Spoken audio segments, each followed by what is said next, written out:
ॐ सच्चिदानन्दरूपाय विश्वोत्पत्त्यादिहेतवे तापत्रयविनाशाय श्रीकृष्णाय वयं नुमः। नमो नमः। मैं सुबोध कुमार साहू, संत कोलंबा महाविद्यालय हजारीबाग, अनुबंधित सहायक प्राध्यापक संस्कृत विभाग, विनोबा भावे विश्वविद्यालय हजारीबाग, झारखंड। स्नातक द्वितीय समसत्र में तर्क संग्रह पठनीय है, जिसमें हम लोग अनुमान खंड तक देख चुके हैं। आज उपमान खंड चलेंगे। तो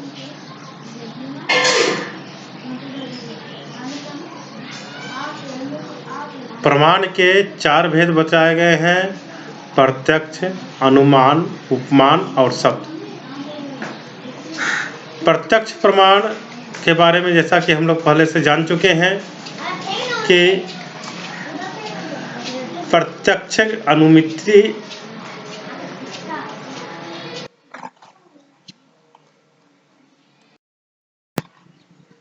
प्रत्यक्ष, अनुमिति, उपमिति और शाब्द, ये 4 प्रमा बताए गए थे और उसके कारण यानी प्रमाण 4 बताए गए थे: प्रत्यक्ष, अनुमान, उपमान और शब्द।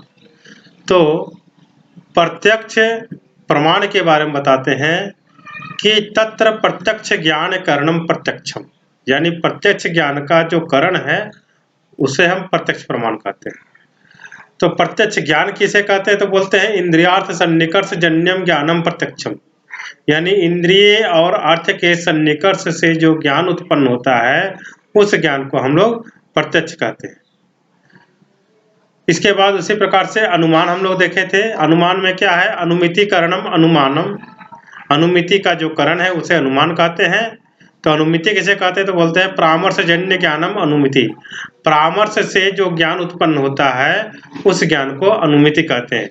इस पर हम लोग विस्तार से चर्चा पहले कर चुके हैं।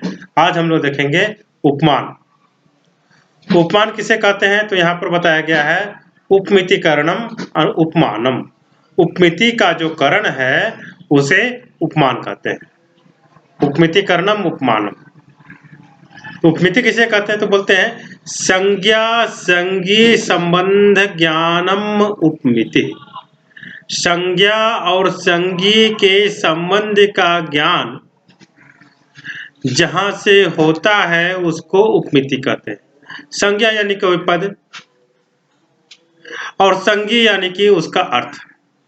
संज्ञा मतलब कोई नाम और संगी मतलब उसका अर्थ। तो नाम और नामी के संबंध का जो ज्ञान है, यानी कि वाच्य और वाचक भाव रूप जो ज्ञान है, उसी का नाम है उपमिति। तत्करणम उपमानम, और जो वह उपमिति है उसका जो करण है उसको कहते हैं उपमान। आगे बताते हैं अतिदेश वाक्यार्थ स्मरणम अवांतर व्यापारः। अतिदेश वाक्यार्थ स्मरणम अवांतर व्यापार। यहाँ अतिदेश का मतलब हो गया उपदेश। उपदेश वाक्य के अर्थ का स्मरण करना यह अवांतर व्यापार है। तथा ही जैसे कि गवय शब्द वाच्यम अजानन कुतश्चित आरण्यक पुरुषात् गो सदृशो गवय इति श्रुत्वा वनम गतो वाक्यार्थम स्मरन् गो सदृशम पिंडम पश्यति तदनंतरम असौ गवय शब्द वाच्य इति उपमितिर उत्पद्यते। तो यहाँ बतला रहे हैं गवय शब्द वाच्यम अजानन। गवय यानी कि नीलगाय।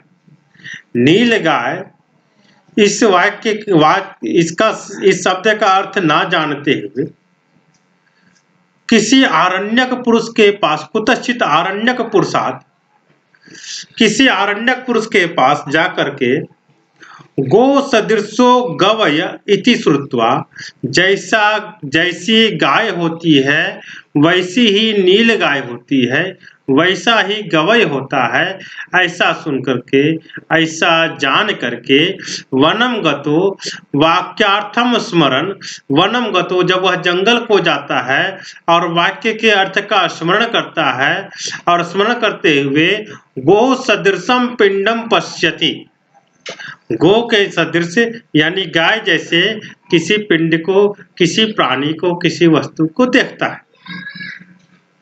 तदनंतरम असौ गवय शब्द वाच्य इति उपमिति उत्पद्यते, उसके बाद यही गवय शब्द का वाच्य है, यह उपमिति उत्पन्न होता है।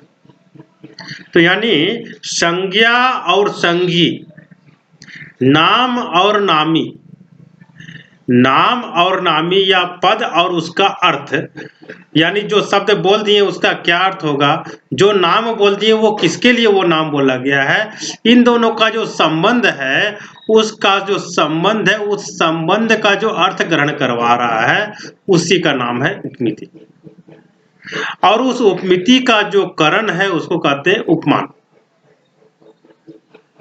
और अवांतर व्यापार इसमें क्या है, तो अतिदेश वाक्यार्थ स्मरणम अवांतर व्यापार। अतिदेश यानी कि किसी अन्य व्यक्ति के द्वारा जो उपदेश दिया गया, जिसके बारे में हम नहीं जान रहे थे, उसके लिए किसी अन्य के द्वारा बताया गया, और उसके बातों को स्मरण जो हम कर रहे हैं, और स्मरण करते हुए किसी चीज को पहचानने जा रहे हैं, तो उसको कहते हैं अवांतर व्यापार। तथा ही जैसे कि गवय शब्द वाच्यम अजानन कुतश्चित आरण्यक पुरुषात्, गो सदृशो गवय इति श्रुत्वा वनम गतो वाक्यार्थम स्मरण गो सदृशम पिंडम पश्यति। मतलब है कि जैसे गवय शब्द होता है, गवय यानी नील गाय। नील गाय क्या है कि वो जंगलों में पाया जाता है। जैसे कि हम लोग ग्रामीण गांव में जैसे गौ को देखते हैं, उसी प्रकार से जंगलों में भी गायें होती है। तो जंगलों में जो गायें पाई जाती है उनमें से कुछ नील गाय भी होती है। तो जो नील गाय होती है उसको हम लोग कहते हैं गवय, संस्कृत में उसे गवय कहते हैं। तो गवय जो शब्द है, वह गवय शब्द का अर्थ ग्रामीण पुरुष कहाँ से जाने, शहरी पुरुष कहाँ से जाने। तो कोई नागरिक है जो आरण्यक से पूछता है, नागरिक यानी नगर का निवासी व्यक्ति किसी आरण्यक यानी जंगल के निवासी व्यक्ति से पूछता है कि ये गवय क्या होता है, तो वो बताते हैं कि कुछ और नहीं है, गवय यानी नील गाय जो है वो गौ के सदृश ही होता है। तो ऐसी बातों को स्मरण करते हुए जब वह जंगल की ओर जाता है और जंगल में गाय जैसे ही किसी जानवर को देखता है, तो इसको कहते हैं गवय शब्द का वाच्य। उसको जब वो मानता है, बोलता है कि यह गाय नहीं, यह नील गाय है, यह गवय है, जैसा कि वो आरण्यक बतलाया था, तो इसको हम लोग कहते हैं उपमिति। तो यह जो उपमिति है, यह ज्ञान उत्पन्न होता है। तो इस उपमिति का जो करण है उसको कहते हैं उपमान। तो यही उपमान है। इसके बाद हम लोग चौथा देखेंगे शब्द। शब्द प्रमाण जो है उसका प्रमाण क्या है, शाब्द। ज्ञान का मतलब, ज्ञान इसका नाम है शाब्द। तो शाब्द ज्ञान जो है उसका प्रमाण जो है, उसका करण जो है, उसको कहते हैं शब्द। तो शब्द किसे कहते हैं यहाँ पर बतलाते हैं, आप्त वाक्यम शब्द। आप्त वाक्यम शब्द, आप्त पुरुषों के द्वारा जो कुछ वचन निकला है उसको कहते हैं शब्द। आप्त किसे कहते हैं, हम लोग आप्त किसे जानेंगे, तो बोलते हैं आप्तस्तु यथार्थ वक्ता। आप्त किसे कहते हैं, यथार्थ वक्ता को आप्त कहते हैं। यथार्थ वक्ता, यथार्थ वक्ता। तो यथार्थ किसे कहते हैं, यथार्थ के बारे में जैसा कि हम लोग पहले से पढ़ चुके हैं। तो यथार्थ कहते हैं स्मृति या अनुभव आदि से अलग जो ज्ञान है उसको यथार्थ कहते हैं। यानी जो सत्य है उसे यथार्थ कहते हैं। तो जो सत्यवादी है उसको कहते हैं आप्त। आप्त पुरुषों का जो वचन है उसे कहते हैं शब्द। वाक्य तो बोलते हैं वाक्यम पद समूह। वाक्य क्या है, पदों का समूह। पदों का समूह जो है उसको कहते हैं वाक्य। यथा गाम आनय इति, जैसे गाय लाओ, ऐसा बोला गया। तो गाम आनय, ये दो यहाँ पर पद है, इन दोनों पदों का समूह बन गया यहाँ पर वाक्य। इसमें अर्थ हो गया गाय लाओ। तो यहाँ पर क्या है, सक्तम पदम। पद किसको कहते हैं, तो बोलते हैं सक्त को पद कहते हैं। सक्त क्या है, तो बोलते हैं अस्मात् पदात् अयम अर्थो बोधव्य इति ईश्वर संकेतः शक्ति। अस्मात् पदात् अयम अर्थो बोधव्य इति ईश्वर संकेतः शक्ति। अस्मात् पदात्, इस पद से, अयम अर्थो बोधव्य, यह अर्थ जानना चाहिए, इति ईश्वर संकेत, ऐसे ईश्वर का जो इच्छा है, जो संकेत है, उसी का नाम है शक्ति। पदार्थांतर को नहीं। जो पद है, जैसे घट है तो घट को हम लोग घट ही कहते हैं, पट नहीं कहते हैं। तो जिस पद के द्वारा जिसका ग्रहण होता है, पद के द्वारा, यानी शक्ति किसे कहते हैं, तो इसके लिए एक और लक्षण बतलाया गया है। अर्थ स्मृति अनुकूल पद पदार्थ संबंध शक्ति। अर्थ स्मृति अनुकूल पद पदार्थ संबंध शक्ति। जैसे पद और पदार्थ, किसी पद के द्वारा किसी पदार्थ को जानना। तो जिस पद के द्वारा जिस पदार्थ का संबंध का बोधक होता है, जिस पद के द्वारा पदार्थ की स्मृति होती है, उस पदार्थ की स्मृति जिसके द्वारा हो रही है, उसको बोध कराने वाला जो पद है, वह जिससे पदार्थ को बोधित कराती है, उसको कहते हैं शक्ति। तो यहां पर बोल रहे हैं अस्मात् पदार्थ अयम अर्थो बोधव्य, इस पद के द्वारा इस अर्थ को जानना चाहिए, इति ईश्वर संकेत शक्ति, इसको कहते हैं शक्ति। तो सक्तम पदम, वो सक्त पद है, और पद क्या है, पदों का जो समूह है उसको वाक्य कहते हैं, और आप्तों का जो वाक्य है उसको शब्द कहते हैं। आप्त क्या है, तो बोलते हैं आप्तस्तु यथार्थ वक्ता, यथार्थ वचन जो वो कहते हैं उसको आप्त कहते हैं। वाक्य क्या है, तो वाक्य है पदों का समूह, तो पदों का समूह वाक्य है, और आप्त पुरुषों के द्वारा जो वचन बोला गया है उसे हम शब्द कहेंगे। जैसे गाम आनय, इस प्रकार से हो गया। तो यहाँ पर और आगे बतलाते हैं कि शक्ति संबंधो ही लक्षणा, शक्ति जो शक्ति है यहाँ पर, यहाँ शक्ति संबंध के द्वारा लक्षणा का बोधक कराया गया है। कि यानी कहीं कहीं पर क्या होता है कि कोई पद है, उसका पदार्थ कुछ दूसरा है, लेकिन उसका अर्थ कुछ और बताया जा रहा है। जैसे बोलते हैं रोड पर घर है, तो रोड पर घर तो होता नहीं, तो इससे रोड के किनारे जो घर है उसको लक्षणा में लिया जाता है। रोड के किनारे जो घर है उसको लक्षणा में लिया जाता है।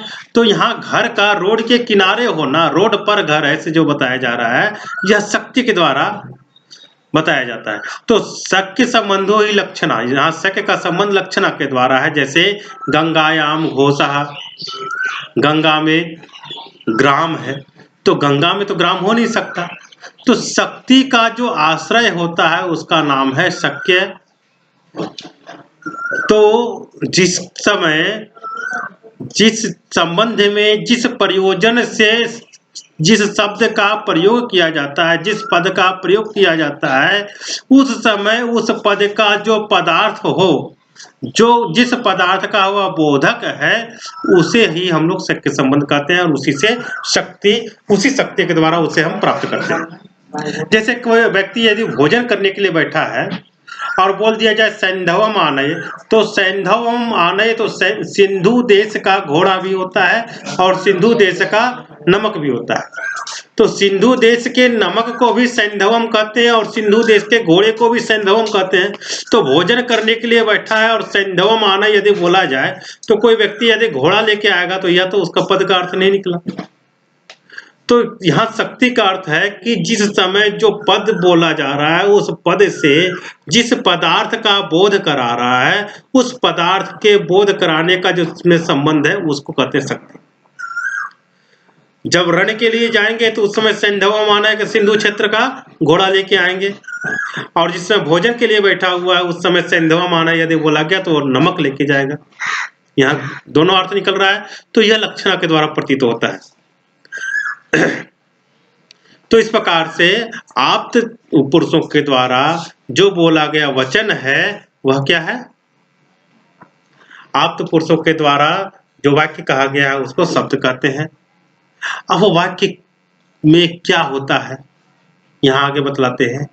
आकांक्षा योग्यता सन्निधिश्चा वाक्यार्थ ज्ञान हेतु।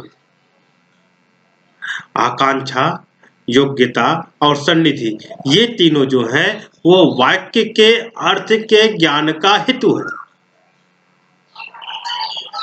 आकांक्षा, योग्यता और सन्निधि ये तीनों जो है वाक्य के अर्थ ज्ञान में हेतु है, कारण है। उसी के द्वारा वाक्य का अर्थ प्रतीत होता है, उसी के द्वारा वाक्य के अर्थ का हम लोग अनुभव करते हैं। तो ये क्या है? तो बोलते हैं पदस्य पदांतर व्यतिरेक प्रयुक्तान्वयानुभावकत्वम आकांक्षा। पदस्य पदांतर व्यतिरेक प्रयुक्ता अनुभावकत्वम आकांक्षा, यानी कि पदनिष्ठ पदांतर का जो व्यतिरेक यानी जो अभाव है उस अभाव से युक्त जो उस पद का अन्वय बोध की जो आजनकता है उसका नाम है आकांक्षा। यानी जिस जो पद है उस पद से उसके पदांतर का किसी अन्य पदों का जो अर्थ होता है उसको छोड़ करके जो अर्थ प्रतीत हो रहा है उसी का नाम आकांक्षा है। पदस्य पदांतर व्यतिरेक प्रयुक्त अन्वय अनुभवावकत्वम आकांक्षा। तो पद से जो अर्थ निकल रहा है और पदांतर का जो अर्थ निकलता है, तो पदांतर के अर्थ का जो व्यतिरेक है यानी कि जो उसका अभाव है उस अभाव से युक्त जो पद उसके अन्वय बोध के जो आजनकता है, यानी अन्वय बोध के द्वारा किसी अन्य पद के अर्थ को जो नहीं बतलाता है उसी अर्थ को बतलाता है, उसी का नाम है आकांक्षा।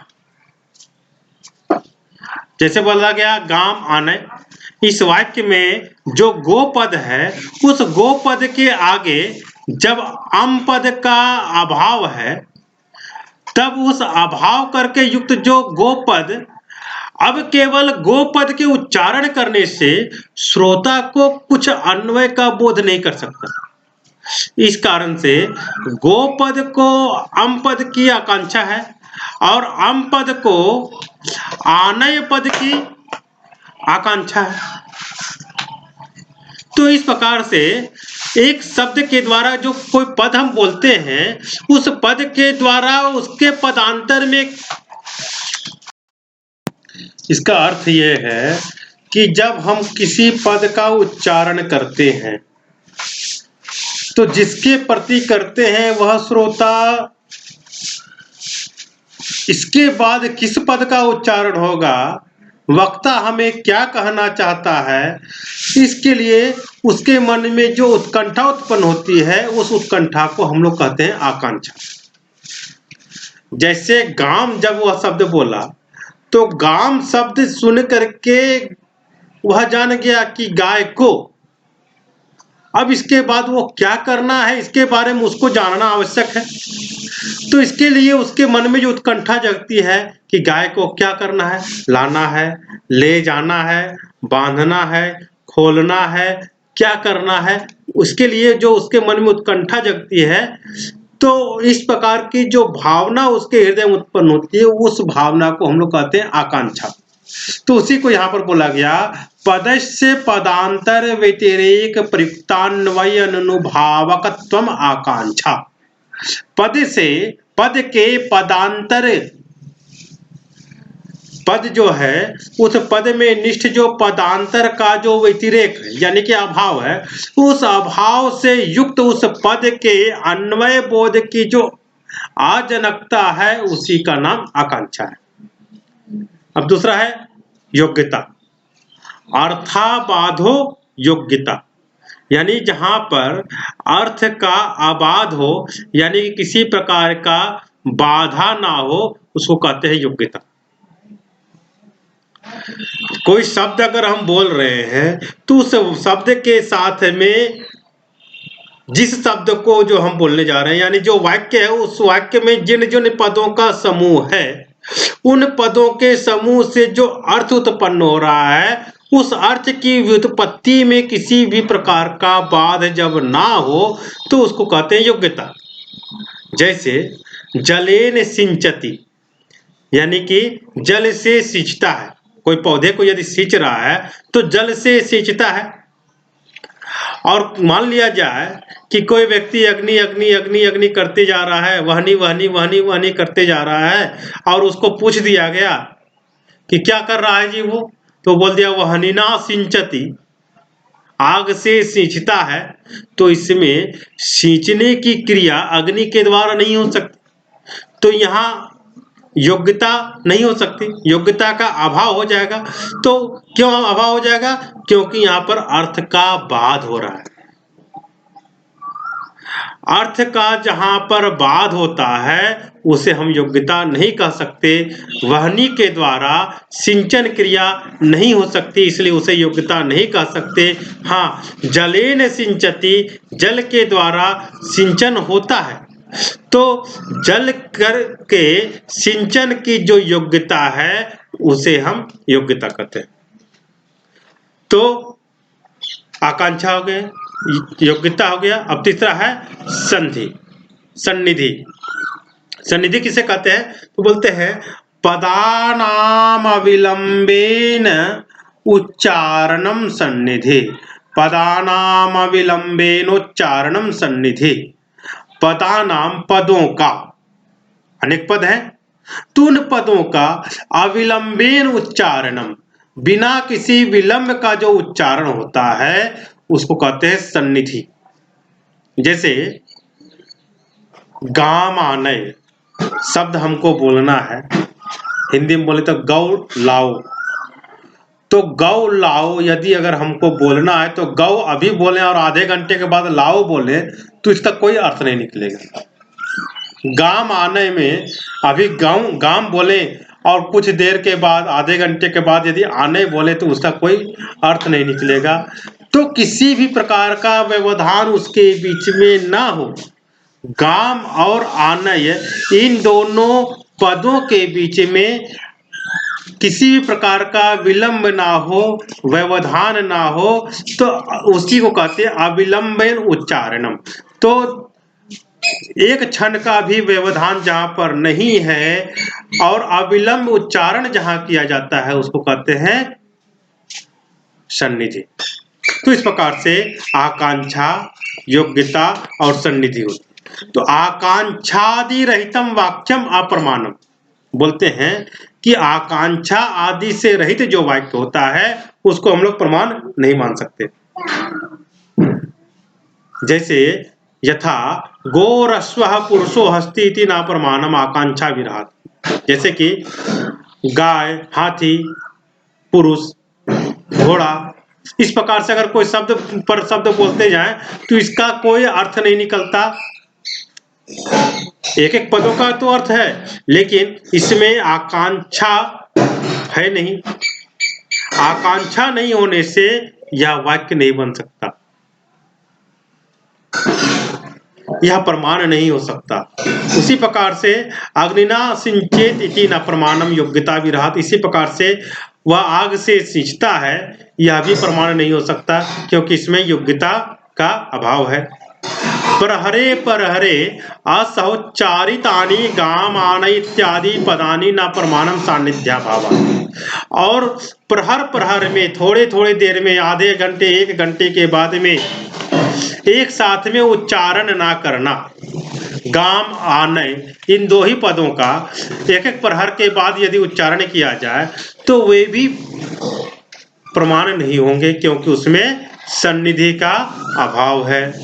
तो आकांक्षा, योग्यता और सन्निधि ये तीनों जहां पर होते हैं उसी को हम लोग वाक्य कहते हैं। आकांक्षा, योग्यता और सन्निधि वाक्य का अर्थ ज्ञान का हेतु है। तो वाक्य कितने प्रकार के हैं तो बतलाते हैं। वाक्यम द्विविधम, वाक्य दो प्रकार के हैं। वैदिकम लौकिकम च, वैदिक और लौकिक। वैदिकम अमीश्वर ईश्वरोक्तत्वात् सर्वमेव प्रमाणम। वैदिकम ईश्वरोक्तत्वात्, वैदिक जो है वह ईश्वर से कहे जाने कारण सर्वमेव प्रमाणम, यानी कि जितने भी वैदिक शब्द हैं सभी प्रमाण हैं। लौकिकम त्वाप्तोक्तम प्रमाणम, लौकिकम तु आप्तोक्तम प्रमाणम, लौकिक जो है वह आप्त पुरुषों के द्वारा कहा गया वचन जो है वही प्रमाण है। अन्यत अप्रमाणम, अन्य जो है वो लौकिक वाक्य जो है अप्रमाण है। वाक्यार्थ ज्ञानम शब्द ज्ञानम, वाक्य के अर्थ का जो ज्ञान है वो शब्द ज्ञान है। तत्कर्णम शब्द, और उसका जो करण है उसको कहते हैं शब्द, यानी शब्द प्रमाण कहते हैं। तो इस प्रकार से हो गया कि आप्त वाक्यम शब्द, आप्त पुरुषों के द्वारा जो वचन कहा जाता है उसको हम लोग शब्द कहते हैं। और आप्तस्तु यथार्थ वक्ता, आप्त किसको कहते हैं? यथार्थ वक्ता जो है उसको आप्त कहते हैं। वाक्यम पद समूह, वाक्य पदों का समूह जो है उसे हम लोग वाक्य कहेंगे। जैसे गाम आने, यह जो है यह शब्द है, पदों का समूह है तो वाक्य है। यहाँ पर पद किसे कहते हैं तो सक्तम पदम, यानी कि जिसमें शक्ति है उसको पद कहते हैं। शक्ति किसे कहते हैं तो बोलते हैं अस्मात् पदात् अयम अर्थो बोधव्य इति ईश्वर संकेत शक्ति, इस पद के द्वारा इस अर्थ को जानना चाहिए, यह जो ईश्वर संकेत है इसको हम लोग कहते हैं शक्ति कहते हैं। इसी के बाद के बताया गया कि आकांक्षा, योग्यता, सन्निधिश्च वाक्यार्थ ज्ञान हेतु, वाक्य के अर्थ ज्ञान का हेतु क्या क्या है? आकांक्षा, योग्यता और सन्निधि। उसमें आकांक्षा किसे कहते हैं तो पदस्य पदांतर व्यतिरेक प्रयुक्तान्वय अनुभावकत्वम आकांक्षा, पद के द्वारा उसके पदांतर से व्यतिरेक यानी उसके अभाव के प्रयुक्त अन्वय का अननुभावक यानी जो अजन्नक है उसको कहते हैं आकांक्षा। और अर्थावाद को कहते हैं योग्यता। इसके बाद पदानाम अविलंबेन उच्चारणम सन्निधि, पदों का बिना किसी विलंब का उच्चारण करना सन्निधि कहलाता है। इसके बारे में एक एक करके उदाहरण भी बताया गया कि आकांक्षा, योग्यता या सन्निधि के अभाव होने से किस प्रकार से वाक्य नहीं बनता, वो भी बताया जा चुका। वाक्य दो प्रकार के होते हैं, वैदिक वाक्य और लौकिक वाक्य। वैदिक वाक्य सभी प्रमाण है और लौकिक में जो आप्त पुरुषों का वचन है उसे प्रमाण कहते हैं। तो इस प्रकार से वाक्यार्थ का ज्ञान जो है वो शब्द ज्ञान है और उसका जो करण है उसको शब्द प्रमाण कहते हैं। नमस्कार।